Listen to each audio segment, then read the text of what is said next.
말씀 보도록 하겠습니다. 누가복음 16장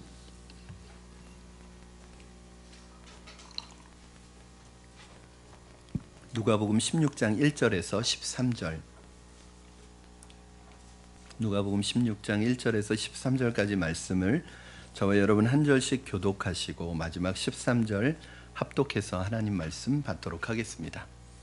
누가복음 16장 1절입니다. 또한 제자들에게 이르시되 어떤 부자에게 청지기가 있는데 그가 주인의 소유를 낭비한다는 말이 그 주인에게 들린지라. 주인이 그를 불러 이르되 내가 내게 대하여 들은 이 말이 어찌 됨이냐. 내가 보던 일을 세마라. 청지기 직무를 계속하지 못하리라 하니. 청지기가 속으로 이르되 주인이 내 직분을 빼앗으니 내가 무엇을 할까. 땅을 파자니 힘이 없고 빌어먹자니 부끄럽구나. 내가 할 일을 알았도다. 이렇게 하면 직분을 빼앗긴 후에 사람들이 나를 자기 집으로 영접하리라 하고. 주인에게 빚진 자를 일일이 불러다가 먼저 온 자에게 이르되 네가 내 주인에게 얼마나 빚졌느냐. 말하되 기름 100마리니이다. 이르되 여기 내 증서를 가지고 빨리 앉아 50이라 쓰라 하고. 또 다른 이에게 이르되 너는 얼마나 빚졌느냐. 이르되 밀 100석이니이다. 이르되 여기 내 증서를 가지고 80이라 쓰라 하였느니라. 주인이 이 옳지 않은 청지기가 이를 지혜 있게 하였으므로 칭찬하였으니 이 세대의 아들들이 자기 시대에 있어서는 빛의 아들들보다 더 지혜로움이니라. 내가 너에게 말하노니 불의의 재물로 친구를 사기라. 그리하면 그 재물이 없어질 때에 그들이 너희를 영주할 처소로 영접하리라. 지극히 작은 것에 충성된 자는 큰 것에도 충성되고 지극히 작은 것에 불의한 자는 큰 것에도 불의하니라. 너희가 만일 불의한 재물에도 충성하지 아니하면 누가 참된 것으로 너희에게 맡기겠느냐. 너희가 만일 남의 것에 충성하지 아니하면 누가 너희의 것을 너희에게 주겠느냐. 집 하인이 두 주인을 섬길 수 없나니 혹 이를 미워하고 저를 사랑하거나 혹 이를 중히 여기고 저를 경히 여길 것임이니라. 너희는 하나님과 재물을 겸하여 섬길 수 없느니라. 아멘. 한 마을에 큰 재산을 가지고 있는 부자가 있었습니다. 이 주인은 너무 많아진 재산을 관리하는 것이 어려워져서 이 모든 것을 관리할 수 있는 사람을 자신의 집에서 일하고 있는 일꾼 중에서 한 사람을 선택을 해서 그 사람을 청지기로 삼았습니다. 그리고 그 젊은 일꾼에게 자신의 모든 재반 사무와 재산을 맡기고 한번 일을 맡겨봤어요. 그런데 굉장히 일을 잘하는 거예요. 성실하게.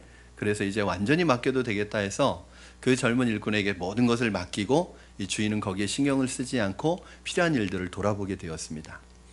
처음에는 잘 했어요. 그런데 어느 정도 시간이 지나서 보니까 이상한 소문이 들리기 시작했어요. 그 젊은 청지기가 주인의 돈을 함부로 허비하고 낭비한다는 소문이 들리기 시작하는 거예요. 그리고 그 소문이 거의 맞다는 생각이 들었어요. 그래서 그 청지기를 불러다가 주인이 그렇게 말합니다. 몇 월 며칠 몇 시에 내가 너하고 결산할 테니 그 결산할 거 준비해라. 그리고 주인이 갑니다. 이제 이 청지기는 큰일 났습니다. 그동안 주인의 돈을 함부로 막 허비하고 낭비하고 사용했는데 이제 결산하게 되면 자기가 그 결산한 결과로 이 집에서 쫓겨날 것은 뭐 불을 보듯 뻔한 일이에요. 문제는 이 집에서 쫓겨나면 아무 데도 갈 데가 없다는 것이고 살아갈 방법이 없다는 거예요. 고민하던 이 청지기가 한 가지 아주 묘안을 짜냅니다. 주인에게 빚을 많이 지고 힘들어하는 사람들이 많다는 것을 알게 돼서 그 빚진 사람들을 한 사람씩 불러보았습니다. 얼마 빚졌느냐 그랬더니 1,000만 원을 빚졌다는 거예요. 그러면 당신 그 증서에다가 500이라고 쓰고 500만 원만 갚으십시오. 그렇게 하고 돌려보냈어요. 당신은 얼마 빚졌습니까? 예, 저도 1,000만 원 빚졌는데요. 그러면 당신은 800만 원이라고 쓰고 200만 원은 내가 변제해 줄 테니까 800만 원만 갖고 돌아가십시오. 그래서 이렇게 돌려보냈어요. 많은 사람들을. 이렇게 하는 이유는 이렇게 은혜를 입은 사람들이 내가 여기에서 나중에 쫓겨나게 되면 그 은혜 받은 사람들이 나를 생각하고 자기들의 집으로 영접할 것이라는 그런 생각을 가지고 이렇게 한 것입니다. 주인이 가만히 보니까 이 소식을 듣고 괘씸하기는 하지만 또 한편으로는 이 사람이 일을 아주 지혜롭게 처리하는 모습을 보면서 칭찬을 했다는 거예요. 오히려 자기의 재산을 속여서 증서를 바꿔가지고 주인을 또 속인 것인데 그것에 대해서 책망하고 야단을 친 게 아니라 오히려 일을 지혜롭게 했다고 칭찬을 했다는 거예요. 사실은 성경에 나오는 비유 중에서 참 납득이 안 되는 비유 중에 하나입니다. 우리가 성경에 청지기에 대한 비유가 많이 나오지만 이 비유는 무슨 일이냐면 불의한 방법으로 또 주인을 속여서 했는데 그것이 지혜로운 일이라 칭찬을 받는 이상한 이야기예요. 그러면 주님께서는 저와 여러분이 그동안 나누었던 건 뭐죠? 결과도 중요하지만 과정도 중요하다. 이거 나누었잖아요. 그렇죠? 그런데 지금 이 불의한 청지기를 보면 방법이 선하지가 않아요. 불의해요. 그런데 어떤 결과만 보고 칭찬해 주는 것 같은, 마치 주님이 이 불의한 청지기를 옹호하는 것 같은 느낌이 든단 말이죠. 여러분, 여기에 그래서 비유는 잘 해석해야 되는데 비유를 잘못 해석하면 이단이 됩니다. 그래서 비유는요, 늘 잊지 말라고 한 거 있죠. 비유, 그러면 비유의 이야기의 처음과 끝을 다 맞추면 안 돼요. 그러면 그거는 이상한 해석이 나옵니다. 그래서 비유를 예수님이 쓰실 때는 항상 비유는 뭐가 초점이냐면 원포인트예요. 한 가지 초점을 맞추기 위해서 이 비유를 사용하는 거예요. 여기에서는 예수님 잘 보시면 여러분, 이게 예수님이 말한 게 아니에요. 종을, 청지기를 칭찬한 건 누가 한 거죠? 예수님이 하셨나요? 주인이 한 거예요. 주인이 했지 예수님이 한 말은 아니에요. 예수님이 그렇게 칭찬했다는 건 아니에요. 오늘 여러분 이야기를 들으면서 불의한 방법으로 행한 이 사람이 주인을 속여서 했던 그 일을 칭찬한 게 아니라 그 사람의 지혜를 칭찬했다는 거예요. 어떤 지혜냐? 간단하게 말하면 이 사람이 자기가 쫓겨날 것을 대비해서 미래를 위해서 현재 그 미래를 준비했다. 이게 지혜라는 거예요. 이게. 그러니까 그 앞에 있는 것은 여러분 잊어버리세요. 그 앞에 있는 것은 잊어버리시고 이 사람에게 있어서 지혜란 뭐냐면 미래를 준비하기 위해서, 나중에 쫓겨날지도 모르는 불안정한 자신의 미래를 준비하기 위해서 지금 대비해서 지금 그것을 준비했다. 이게 지혜라는 거예요. 우리 8절 말씀 한번 여러분 다시 읽어보겠습니다. 8절. 자, 본론으로 들어가서 우리 8절 시작. 주인이 이 옳지 않은 청지기가 이를 지혜롭게 하였으므로 칭찬하였으니 이 세대의 아들들이 자기 시대에 있어서는 빛의 아들들보다 더 지혜로움이니라. 여기 보시면 8절 하반절에 보시면 이 세대의 아들들이, 그건 무슨 말이에요? 이 세상 사람들이, 그런 뜻이죠. 자기 시대에 있어서는, 이 말은 이 세상을 살아가는 삶에 있어서는 빛의 아들들보다, 하나님의 자녀들보다 훨씬 더 지혜롭다는 거예요. 여러분, 그럴 때가 있습니다. 예수님 믿는 사람들 보면, 세상적인 관점으로 볼 때 예수님 믿는 사람들 보면 똑똑해 보여요. 좀 바보스러워 보여요. 잘 모르시겠어요? 세상적인 관점으로 볼 때, 세상 사람들이 볼 때 여러분들이 똑똑해 보일까요? 좀 바보스럽고 미련해 보일까요? 미련해 보이죠. 왜냐하면 오늘 같은 날 뭐하러 이 교회에 와 있냐? 쉬고 놀러 가고 또 나를 위해서 개발하고 자기 개발하고 공부하고 또 일해서 나를 자꾸 이 세상에서 성공하도록 해야지. 이 주일날 귀한 시간에 여기 와서 뭐 하고 있냐는 거예요. 딱딱한 의자에 앉아서 1시간 반 동안 미련해 보일 수 있죠. 여러분, 사실 예수님 당시에는 주인의 재산을 그런 식으로 이용하는 청지기들이 많이 있었다고 합니다. 부당한 상거래, 그리고 부정직한 이런 거래들이 많이 있었다고 그래요. 그럴 수밖에 없었던 이유가 그런 현실적으로도 그러한 부정직한 사회였기도 하지만 그 시대가 굉장히 어떤 면에서 보면 불안한 사회였대요. 그러니까 불안정한 사회였던 거예요. 그러니까 다른 나라의 식민지로 있을 때예요. 그러니까 모든 게 불안하고 불안정하니까 사람들이 삶이 불안하면 자꾸 어떤 생각을 하냐면 미래에 대한 준비를 하게 돼요. 그렇죠? 그러니까 불안정한 것을 미래에 대한 준비로 준비하는데 돈을 긁어 모으는 것이 사람들에게 가장 중요한 이슈였어요. 그래서 그 시대의 사람들에게 있어서 슬로건 뭐냐면 내일을 위하여, 내일을 위해서 준비해야 된다는 거죠. 사실은 그 시대뿐만 아니라 오늘도 마찬가지입니다. 여러분, 불안해요. 불안해지면 어떻게 되죠? 준비하게 돼요. 자꾸 뭔가를. 이제 우리가 그 한국인의 평균 기대 수명이 84세, 85세까지 늘어났잖아요. 은퇴를 하고서도 한 30년 동안의 시간이 남은 거예요. 그러니까 은퇴를 했는데 수명 길어져서 30년을 더 살아야 되는데 문제는 수명 길어졌지만 뭘 가지고 사느냐는 거예요. 그러니까 사람들이 불안해지기 시작합니다. 그러니까 지금부터 자꾸 미래를 막 준비하는 거예요. 그런데 오늘 예수님께서는 무엇을 얘기하시냐면 세상 사람들도, 세상의 똑똑한, 소위 말하는 세상의 똑똑한 사람들도 자신의 미래를 위해서 현재 그것을 준비하는 삶을 살아가는데 하물며 너희들은 더 중요한 미래를 왜 준비하지 않느냐, 그 얘기 하시는 거예요. 그러니까 너희들도 이 세상 사람들처럼 이 세상을 위해서, 내일을 위해서, 세상적인 어떤 영원한 가치가 아닌 내일을 위해서 오늘 하루 준비하는 삶을 살아가라, 이거 말씀하시는 게 아니라 세상 사람들도 내일, 유한한 내일, 완전하지 않은 내일, 하나님 영원한 가치가 아닌 내일을 위해서 준비하면서 살아가는데 하물며 너희들은 왜 미래를 준비하지 않느냐는 거예요. 그러면서 이 말은 누구에게 하는 거예요? 1절 말씀 보니까 제자들에게 이르시되, 그러니까 일반 대중에게 하시는 말씀이 아니라 제자들에게 하시는 말씀이에요. 그러면 우리가 이 불의한 청지기에서 배워야 할 지혜가 무엇인가? 바로 불의한 청지기는 어떻게 이 지혜로움을 나타내게 되었죠? 왜 갑자기 이런 지혜가 생겼죠? 이 청지기의 삶에 위기가 닥쳐왔어요. 어떤 위기? 주인 앞에 결산을 해야 되는 위기고, 그 결산에 따라서 이 청지기는 쫓겨날 수도 있어요. 굶어 죽을 수도 있습니다. 그 위기 앞에서 이 지혜를 발견한 것입니다. 혹시 여러분의 삶에 위기가 혹시 찾아왔습니까? 혹시 위기가 찾아왔었던 적이 있나요? 그때 여러분 어떤 마음이 돼서 불안하죠? 두렵죠? 그런데 그 위기가 뭐냐면 이러한 지혜가 나오도록 하는 통로예요. 그러니까 위기는 어떤 면에서 보면은 기회입니다. 여러분의 인생에 위기가 왔을 때 거기 낙심하지 마시고, 오늘 그 위기 속에서 이 세 가지 지혜가 이 종에게, 청지기에게 생겼듯이 여러분 인생의 위기 앞에서 여러분에게도 이 지혜가 생기기를 주님의 이름으로 축원합니다. 첫 번째 지혜가 뭐냐면 그는 자신이 주인이 있다는 사실을 깨달았어요. 그동안 자기가 마치 주인인 것처럼 주인 돈을 펑펑 쓰고 살았는데 결산의 날이 오니까 깨달은 게 뭐냐면 내가 주인이 있었지라는 것을 깨달았습니다.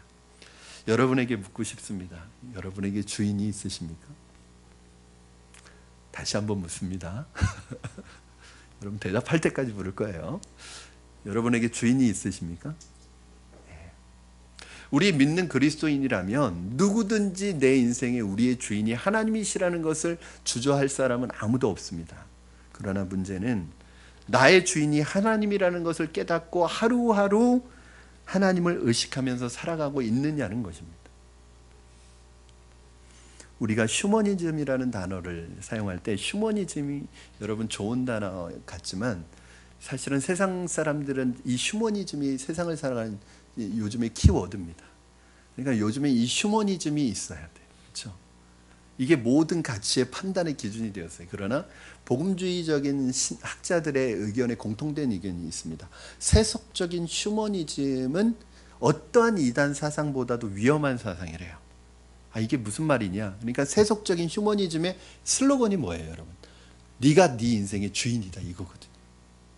너는 네 인생의 주인이다. 그러니까 네가 네 인생을 살아라. 그런 말을 해요. 이것이요, 사실은 이러한 사상이 우리 사회 전반에 퍼져 있습니다. 매스미디어와 광고와 영화와 드라마와 거기에 다 이 사상이 들어가 있어서 여러분 광고 한번 보세요. 요즘 영화관에서 광고 한번 보세요. 네가 네 인생의 주인이다. 네 마음대로 살아. 네 본능대로 살아라. 네가 하고 싶은 거 참지 말고 살아라. 이게 요즘 사람들의 그 슬로건이라니까요. 여러분, 우리가 이 철학을 받아들일 수 있을까요? 소위 그리스도인이라고 하면서 내 인생의 주인이 나라고 생각한다면 그건 무서운 착각이고 무서운 오류입니다.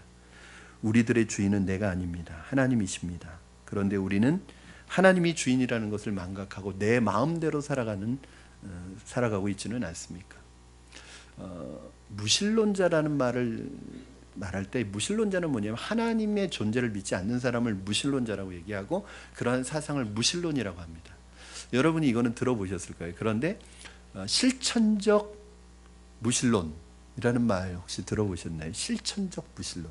이건 뭐냐면 하나님이 계시지 않다고 믿는 게 아니라, 그러니까 하나님의 존재를 인정하지 않는 게 아니라 이 사람들은 하나님이 계시다는 걸 알아요. 믿어요. 그러나 자신의 삶에서 살아갈 때는 전혀 하나님을 의식하지 않고 하나님이 없는 것처럼 살아가는 사람을 실천적 무신론자라고 그래요. 하나님은 계시겠지. 그래, 하나님은 계시지. 그러나 삶에서는 전혀 하나님이 살아계신 것처럼 살아가지 않고 하나님을 의식하지 않고 살아갑니다. 한 주일, 1년, 평생을 내가 하나님 믿는다고 하면서도 한순간도 하나님 의식하지 않아요. 하나님이 내 곁에 계시다는 생각 안 해요. 이건 뭐냐면 머리로는 하나님이 계시다는 걸 알지만 실제로는 하나님이 살아계시는 걸 인정하지 않는 거예요. 여러분, 교회 안에도 이런 실천적 무신론자들이 있을까요? 없을까요?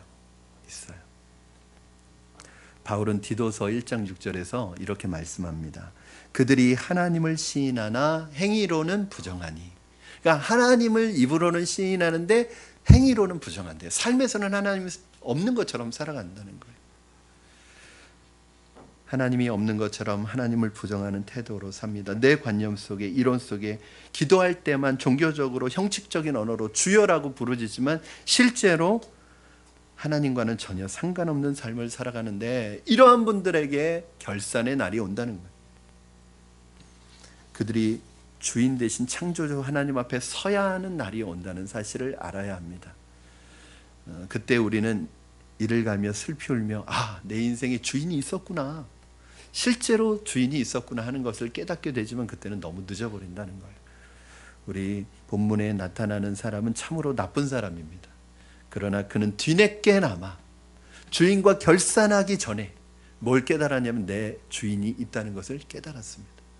그리고 결산할 날이 있다는 것을 깨달았습니다. 우리 고린도후서 5장 10절 말씀 여러분 같이 한번 읽어주시기 바랍니다. 시작. 이는 우리가 다 반드시 그리스도의 심판대 앞에 나타나게 되어 각각 선악간에 그 몸으로 행한 것을 따라 받으려 함이라. 무슨 말이에요? 결산의 날이 온다는 거예요. 조금 직접적인 말로 하면 심판의 날이 온다는 거예요. 그날 우리는 우리의 주인 앞에 서야 합니다. 나의 주인이신 하나님을 의식하고 하나님과 의논하며 하나님을 내 삶의 중심에 모시고 살아가고 있는지 스스로에게 한번 물어보셔야 합니다. 이 청지기는 나쁜 사람이고 불의한 사람이었지만 그래도 늦게라도 이 지혜를 발견한 거예요. 여러분, 두 가지입니다. 첫째는 우리에게 주인이 있다는 사실. 그리고 주인이 있다는 건 뭐예요? 다른 말로 하면 결산할 날이 있다는 사실을 기억하셔야 합니다. 이게 진정한 인생의 지혜예요. 여러분, 이 하나만 사실은 가지고 있어도 우리의 삶을 대하는 태도가 많이 달라집니다. 두 번째는 뭐냐? 여러분, 첫 번째가 연결되어 있는 거죠. 내 주인이 계시다는 것을 알게 되니까 당연히 나는 청직이라는 것을 깨닫게 돼요. 그전에는 주인이 나한테 맡겨놓고 내가 그 모든 것을 마음대로 할 수 있게 했을 때는 내가 주인인지 착각했어요. 내 마음대로 썼어요. 내 마음대로 행동했어요. 그래도 누가 뭐라고 그러지 않았어요. 그런데 주인이 있다는 걸 잠깐 잊고 있었던 거예요. 내가 주인인지 착각하고 있었던 거예요. 그런데 주인이 결산할 날이 딱 정해지니까 주인이 있다는 사실이 생각이 나고 동시에 내가 청직이구나 하는 자신의 정체성을 깨닫게 된 거예요. 여러분, 중요합니다. 나의 정체성은 언제 알게 돼? 정체성이 뭐죠? 나는 누구인가? 나는 누구인가? 여러분, 누구십니까? 사실은 인간은 누구인가? 이거 오래전부터 물어왔던 철학적인 질문이에요. 이 질문을 가지고 토론하지만 사람들은 이 답을 못 찾습니다. 왜 그런지 아세요? 사람은 하나님 앞에 서야 내가 누구인지 알아요. 나 혼자 깊이 들어간다고 내가 누구인지, 내 속으로 들어간다고 내가 누구인지 알아지는 게 아니에요. 25년, 30년 도 닦는다고 알아지는 게 아니에요. 하나님 앞에 섰을 때 내가 누구인지 아는 거예요. 여러분, 주인 앞에 서니까 내가 청직이라는 것을 알게 되는 거예요. 우리가 가진 모든 것은 우리의 것이 아닙니다. 그런데 우리는 자기 것이라고 생각합니다. 그래서 마음대로 할 수 있다고 생각합니다. 아마 이런 설교를 들으면 어떤 분은 그런 생각을 하실지도 모르겠습니다. 내 돈 가지고 내 마음대로 하는데 왜 그러시냐고. 이러한 의식 구조 속에 어떤 생각이냐면 내가 내 인생의 주인이라는 착각이 있는 것입니다. 한 학자가 그런 말을 했어요. 오늘날 사탄이 현대인들을 파괴하기 위해서 사용하는 가장 무서운 무기는 내가 하나님이라고 생각하도록 만드는 것이라.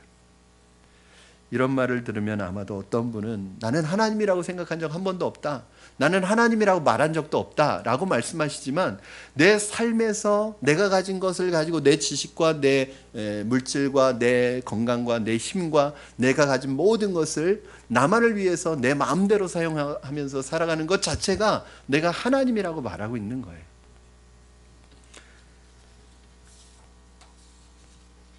누가복음 12장에 보면 여러분, 우리가 한 3주 전에 봤던 비유인데 어리석은 부자 비유가 나옵니다. 이 사람 사실은 절대 어리석은 사람이 아닙니다. 세상적으로 보면 자신이 그의 풍년이 될 것을 알고 미리 앞을 내다보고 창고를 크게 넓혀서 짓고, 이 사람이 예상대로 추수가 많이 되어서 그 넓혀서 지은 창고에 다 채워 넣었어요. 그러니까 판단력이 있고 통찰력이 있고 미래를 내다볼 줄 아는 안목이 있고, 다른 사람들이 다 잠들어 자는 그 밤에도 자신의 일을 성공시키기 위해 거기에 몰두하는 굉장히 성실한 사람입니다. 아마 이런 사람은 세상적으로 보면 하나의 롤 모델인 거고 사람들의 선망의 대상이에요. 왜? 세상적으로 성공한 사람입니다. 그런데 하나님은 이 사람에 대해서 어떻게 평가를 하세요? 어느 날 이 사람이 그렇게 고백을 합니다. 우리 누가복음 12장 19절, 이 모든 성공을 이루어 놓은 다음에 이렇게 말합니다. 19절 같이 한번 읽겠습니다. 시작. 또 내가 내 영혼에게 이르되 영혼아, 여러 해 쓸 물건을 많이 쌓아두었으니 평안히 쉬고 먹고 마시고 즐거워하자 하리라 하되, 이 말을 듣고 하나님이 찾아오셔서 하나님이 뭐라고 말씀하시냐면, 어리석은 자야, 네가 이렇게 여러 해 쓸 모든 것을 준비해 놨는데, 그래 이제 즐기고 먹고 마시고 즐길 준비를 하고 있는데, 오늘 밤에 내가 네 영혼을 데려가면 너가 쌓아놓은 이 모든 준비해 놓은 거 누구 것이 되겠느냐. 그때 이 사람이 깨닫는 것입니다. 아, 내 목숨이 내 것이 아니구나 하는 것을 깨닫습니다. 우리가 건강할 때는 자신만만합니다. 그러나 우리가 병석에 누워서 사형 선고를 받고 나면 그때서야 이 목숨이 내 목숨이 아니구나 하는 것을 깨닫게 됩니다. 그러나 너무 늦게 깨닫는 사람들이 많습니다. 여러분, 우리는 하나님이 아닙니다. 창조주가 아닙니다. 우리는 피조물입니다. 청지기입니다. 그 사실을 알아야 합니다. 그 사실을 발견해야 합니다. 그래야 우리 인생을 지혜롭게 살 수 있습니다. 이 청지기는 비록 불의했지만 결산의 날이 오기 전에 두 가지 사실을 깨달았습니다. 나에게 주인이 있다는 사실과 나는 주인이 아니라 청지기라는 이 놀라운 지혜를 깨달았습니다. 그러니까 방법이 생기는 거예요. 세 번째, 이 청지기에 생겼던 지혜가 뭐냐면 자신의 실패를 인정했습니다. 자신의 실패를 깨달았습니다. 그동안 주인의 돈 가지고 내가 잘못된 삶을 살았다는 것을 깨달았습니다. 주인이 오면 큰일 납니다. 그보다도 이제 자신은 쫓겨나서 삶을 살아갈 방법이 생기지 않습니다. 도와줄 수 있는 친구 하나 그동안 새기지 못했습니다. 이 사람은 재물을 얼마나 무가치하고 낭비하면서 살아갔던 사람입니까? 주인의 재물, 그것도 자기 것도 아닌 주인의 재물을 가지고 그거 가지고 친구를 사귀지 않고 그거 가지고 허랑방탕하게 쓰기 바빴습니다. 예수님께서 이 말씀을 하시면서 우리에게 주시는 교훈이 무엇입니까? 주님께서 우리에게 맡겨주신 것을 너희들은 어떻게 사용하고 있느냐는 거예요. 혹시 여러분 실패하고 있지는 않습니까? 이걸 빨리 깨달아야 되죠. 우리 9절 말씀, 예수님의 말씀 들어보겠습니다. 시작. 내가 너희에게 말하노니 불의의 재물로 친구를 사귀라. 그리하면 그 재물이 없어질 때에 그들이 너희를 영주할 처소로 영접하리라. 여러분, 오늘 그 재밌는 단어가 나오는데 불의의 재물. 그러니까 사실은 우리는 재물이라고 하는 건, 돈이라고 하는 것은 중립적인 거지 이게 악한 것도 아니고 선한 것도 아니거든요. 악한 의도로 사용하면 악한 것이 되고 선한 의도를 가지고 사용하면 선한 것이 되는데, 오늘 예수님은 딱 뭐라고 그러시냐면 이게 불의의 재물이라는 거예요. 이게 재물이 이게 불의한 재물이라는 거예요. 처음부터 악한 재물이라고 선포하고 시작을 합니다. 왜 그럴까요? 아마 당시에 경제적인 유통 구조가 불의하게 형성이 돼 있었다는 걸 알 수 있어요. 그러니까 돈을 벌기 위해서는 불의해야지 돈을 버는 거예요. 이 당시에 그 구조가, 경제적인 구조가. 그러니까 나쁜 짓을 하고 속이고 다른 사람 속이고 그래야지 자신에게 돈이 오는 구조를 가지고 있는 거예요. 그러니까 이미 내 손안에 이 돈이 들어왔을 때는 이건 불의한 거예요, 이미. 사실은 요즘도 그런 구조가 있는 것 같아요. 돈을 벌기 위해서 수단과 방법을 가리지 않고 남 속이고 저울을 속이고 이중장부 쓰고 그렇게 해서 돈을 모으게 되면 그건 이제 이미 불이한 재물이라. 그러나 여러분, 예수님은 굉장히 현실적인 분이십니다. 그 재물은 다 불이하니까 그 재물을 등지고 살라고 말씀하시지 않으십니다. 우리에게 여전히 물질이 필요합니다. 사람들은 여전히 물질 때문에 고민하고, 아마 여러분들도 이 돈 때문에 고민하고 걱정하고 또 준비해야 되고 또 고생하며 괴로워하며 살고 있습니다. 돈이 있으면 좀 마음이 기뻐지고 돈이 없으면 마음이 막 낙심이 되고, 이 돈이 우리의 마음을 막 이렇게 막 흐트려 놓고 있어요. 예수님께서 말씀하시는 것은 문제는 재물을 등지고 사는 것이 문제가 아니라 너희들에게 맡겨진 그 재물을 어떻게 관리하고 어떻게 사용하느냐가 더 중요하다는 말씀하시는 거예요. 그럼 그것을 가지고 친구를 사귀셨습니까? 이 또 오해하시면 안 됩니다. 돈 가지고 막 술 친구 사귀라는 얘기가 아니에요. 여러분, 이 돈, 재물을 가지고 여러분이 어려운 고난에 있는 그 사람을 돕고 또 하나님의 나라를 위한 복음과 선교와 구제와 이런 하나님의 영광을 위해서 이 돈을 사용하셨느냐. 누군가를 도울 때 그 도움을 되갚을 수 없는, 그래서 도움을 받아야 되는 연약한 사람들을 가지고 이 물질을 사용하셨냐는 거지. 그런 분들 보니까 정말 마음의 친구들이 많더라고요. 여러분, 우리는 이 재물을 가지고 하나님께서 바로 이렇게 쓰라고 주신 거죠. 사람을 사귀라고, 친구를 사귀라고. 이 재물을 나만 위해서 내 삶을 위해서만 살아가는 사람은 주변에 친구가 없습니다. 여러분, 저는 참 재미있는 이야기를 제가 부목사로 있던 교회 목사님에게 들었는데, 그 목사님이 그러시더라고요. 간단한 말이었는데 사실 그 말이 되게 많이 남아요. 왜냐하면 목사들은 늘 대접받지 이렇게 섬기는 기회가 별로 없잖아요.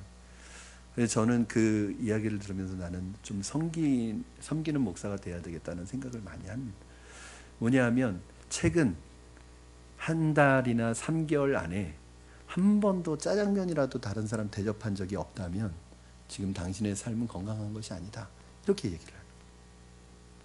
여러분, 최근 한 달 사이에 다른 분에게 짜장면 한 그릇이라도 대접하고 섬기셨나요? 최근 한 달 안에 여러분의 물질을 가지고 정말 그 물질이 필요한 분을 위해서 사용하셨나요? 주님은 본문을 통해서 오늘을 살아가고 있는 우리 그리스도인들에게 이렇게 질문하고 있습니다. 너는 청지기로서의 삶을 살아가고 있느냐? 내가 너에게 맡긴 물질을 하나님의 영광을 위하여 사용하고 있느냐? 위대한 성가를 많이 작곡했던 하이든이라는 작곡가를 여러분 아실 것입니다. 이 하이든이 너무나 영감 있는 성가들을 많이 곡을 만드니까 어떤 사람이 그런 질문을 했대요. 당신이 이렇게 영감 있는 음악을 만드는 비결이 무엇입니까? 그랬더니 이 하이든이 그렇게 얘기했어요. 저는 곡을 쓸 때마다 하나님 앞에 기도합니다. 하나님이 내 삶의 주인이십니다. 하나님께서 지혜를 주셔서 내가 곡을 쓸 수 있습니다. 그러므로 내가 기도하면서 적은 이 모든 곡들은 다 하나님의 것입니다. 하나님의 영광을 위해서 이 곡을 하나님 앞에 드릴 것입니다 라는 기도의 제목으로 곡을 쓴대요. 하이든이 작곡한 여러 곡 중에서도 가장 유명하고 여러분들에게 잘 알려진 곡이 바로 천지창조라는 곡입니다. 이 천지창조라는 곡은 성경의 창세기와 존 밀턴의 그 신라권을 배경으로 해서 만든 곡인데, 이 곡을 처음 비엔나에서 초연을 하는 그런 장소였습니다. 마침 하이든이 그날 병이 들어서 그 지휘를 직접 할 수는 없고 앞에 무대에 설 수는 없어서 뒤에 의자에 앉아서 오히려 그 무대를 구경했다고 합니다. 그런데 그 곡이 연주되는 동안에 너무너무 놀라운 위대한 곡을 연주하면서 이 지휘자와 이 오케스트라가 너무 아름답게 이 곡을 연주했습니다. 끝나자마자 사람들이 그 지휘자에게 기립박수를 보내면서 박수갈채를 보냈어요. 그랬더니 이 지휘자가 그 사람들의 박수를 중단시켰습니다. 그리고 뭐라고 하냐면, 여러분, 아닙니다. 이 곡은 제가 만든 곡이 아닙니다. 이 곡을 진짜 만든 곡의 주인이 있습니다. 그 곡의 주인이 이 자리에 와 있는데 그럼 뒤에 보시면 하이든 씨가 바로 이 곡의 주인입니다 하고 소개했어요. 그랬더니 사람들이 이번에는 뒤로 돌아서서 하이든을 향해서 박수를 치기 시작했습니다.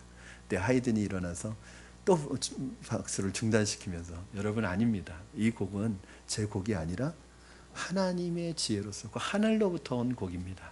그러므로 이 곡의 주인은 하나님이십니다. 우리 하나님께 우리 영광을 돌렸으면 좋겠습니다. 다 사람들이 함께 하늘을 향해서 박수를 했다는 거예요. 어느 그리스도인 문학가가 이런 말을 했습니다. 만일 당신이 돈을 주인으로 섬긴다면 그 돈은 악마가 되어 당신을 지배할 것이다. 물질은 종으로 사용할 때 가치가 있는 것이지 물질이 주인이 되기 시작하면 우리의 삶을 파괴하기 시작합니다. 관계를 파괴하기 시작합니다. 내 인간성을 파괴하기 시작합니다. 내 마음에 있는 사랑을 파괴하기 시작합니다. 여러분 물질만 그런 것이 아니라 하나님께서 우리에게 맡겨주신 그 모든 것들은 하나님 더 큰 영광을 위해서 더 큰 목적을 위해서 사용하는 수단으로 주신 거예요. 여러분 이 세상에서의 성공이 우리의 목적이 아닙니다. 그건 수단입니다. 이 세상에서 내가 명예를 얻는 것, 높은 자리에 올라가는 것, 그건 우리의 목적이 아닙니다. 그 목적에 우리가 다다르는 순간 우리는 타락하게 되어 있습니다. 그것이 목적인 순간, 그것을 얻는 순간 우리는 타락하게 되어 있습니다. 그것은 수단이고 그것을 가지고 더 궁극적인 목적을 위해 하나님이 쓰라고 우리에게 주신 자원이에요. 그런데 우리가 그것을 주인으로 섬기기 시작하면 그것 때문에 우리가 망하게 된단 말이에요. 그것 때문에 우리가 종이 되고 그것 때문에 우리 삶이 파괴되어진다는 거예요. 저는 최근에 영화를 보고 또 사람들을 보면서 성공하는 게 두렵다는 생각이 들었어요. 결국 성공해서 그 사람에게 돈과 권력과 명예가 주어지면 타락하더라고요. 100% 타락하더라고요.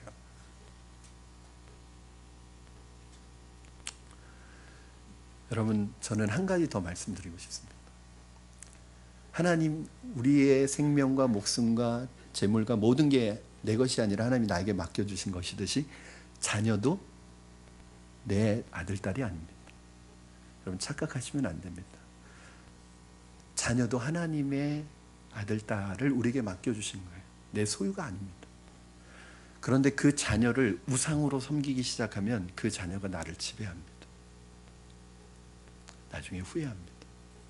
여러분 자녀는 우상이 아닙니다. 자녀를 섬기라고 주신 것이 아니라 이 자녀를 향한 하나님의 뜻을 발견해서 그 자녀를 하나님의 사람으로 키우라고 여러분에게 맡겨주신 거예요. 말씀을 정리합니다. 여러분은 이 모든 것을 허락하신 하나님의 영광을 위해서 여러분의 삶과 모든 것을 사용하고 계십니까? 하나님이 여러분에게 삶을 주셨습니다. 목숨을 주셨습니다. 자녀들도 주셨습니다. 귀한 것들을 맡기셨고 물질도 맡기셨습니다. 여러분은 그 모든 것을 하나님의 영광을 위해서 사용하고 있습니까? 더 궁극적인 영원한 가치를 위해서 사용하고 계십니까? 그것을 가지고 친구를 사귀고 계십니까? 오늘 우리는 이 불의한 청지기에게서 이 지혜를 배울 수 있기를 주님의 이름으로 축원합니다. 이 시간에 우리 같이 찬양하실 때에 이 찬양의 가사처럼 하나님 그 어떤 것도 내 주인이 되지 않게 하여 주시옵소서. 내가 지금도 주인 삼고 있는 물질, 주인 삼고 있는 모든 것 내려놓고 나의 주 되신 주님 앞에 오늘도 믿음으로 나아가며 주님의 거룩한 뜻을 이루는 도구가 되게 하여 주시옵소서. 우리 함께 이 찬양 드리며 결단하는 기도하겠습니다.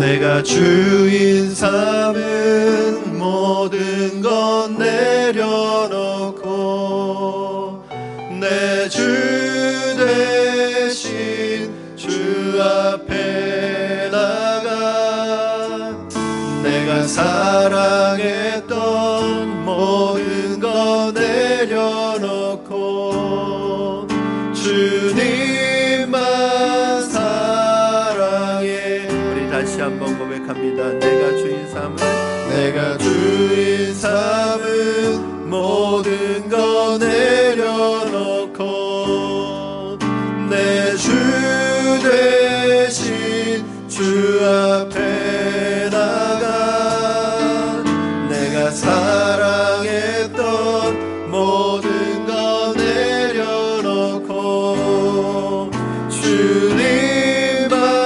사랑해. 주 사랑 거친 풍랑에도 깊은